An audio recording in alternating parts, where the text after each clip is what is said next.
privacy of other parties involved here. But that is recorded by the Cabinet Office.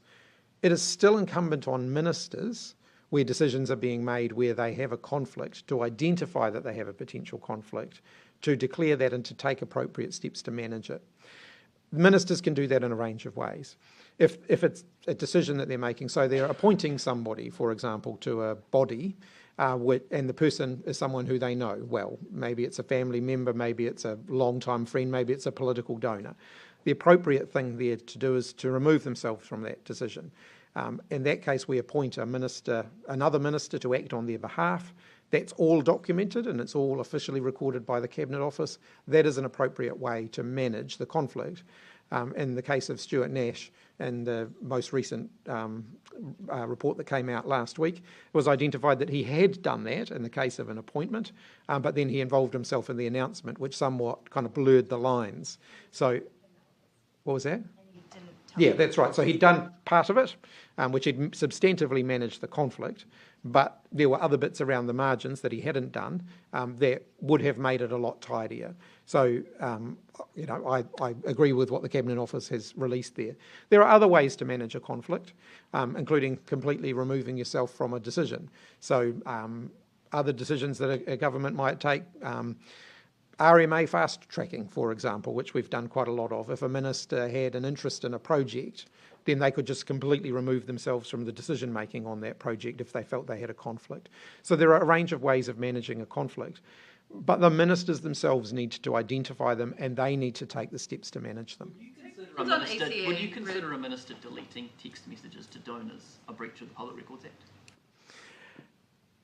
I'm not a lawyer. Well, it kind of makes the findings of that report, puts them in question, does it not? Because we don't know what those text messages said. That's ultimately, like I said, that's a question for Stuart. Just two questions on the ECE decision. Are you reflecting on your budget process and whether or not it needs to be kept so secret that you're having to do clean-up jobs with sectors?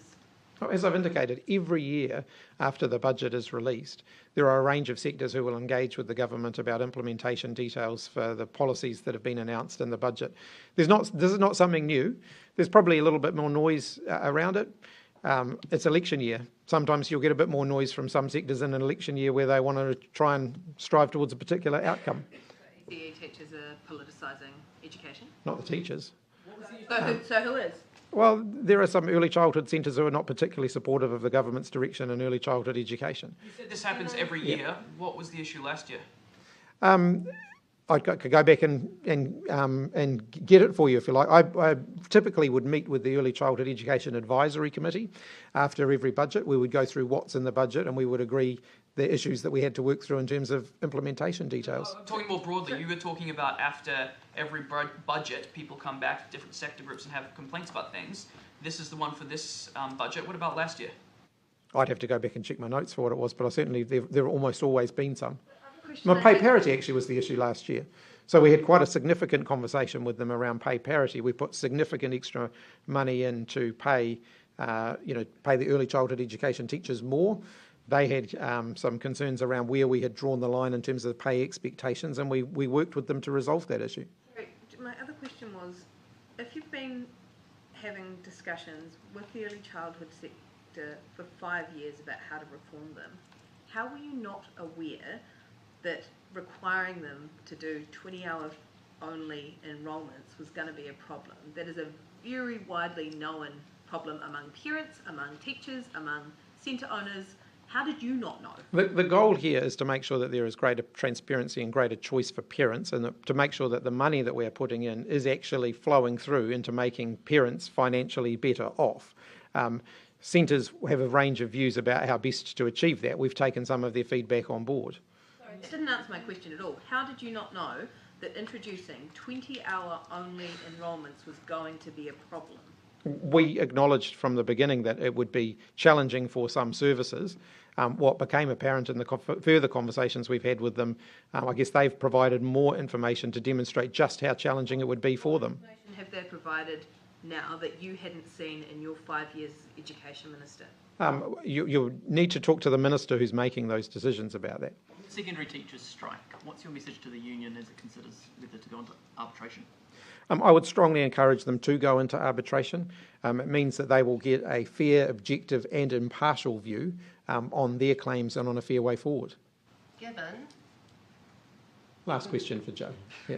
Given ethnicity as a criteria for pretty much anything seems to set people off in all sorts of ways, do you think that there's merit in addressing what are obviously overwhelming negative statistics for Māori and Pacifica by using other terms, I guess, in other ways of expressing that criteria? For example, with the current system that's being discussed, you could talk about things like life expectancy, you could talk about things like whether you've had good, easy access to treatment and early onset of symptoms, for example, and that would actually address some of the issues in the same way without making it an issue about ethnicity and race. Do you think there's merit in going down that track to try and steer clear of what consistently becomes a political race debate? Look, I think it's really unfortunate that what appears from my reading of it to have been a program designed to remove discrimination in terms of race, in terms of socioeconomics, in terms of living in a rural community.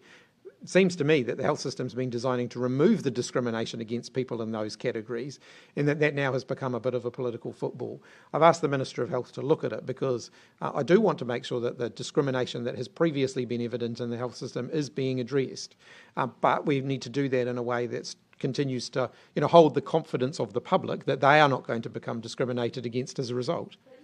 But do you see merit in the fact that as soon as you use ethnicity, that just sets people off in all sorts of ways? I guess what I'm getting at is, do you think that you could deal with this issue in a way and use criteria and use words that aren't as blunt to actually get the same result but not end up in the same tedious trap that we always do, where it ends up becoming about Māori and Pacifica? Where the health data indicates that there has been discrimination against a group of people, identifying that, being transparent about that and seeking to remedy that is fair and something that government should do.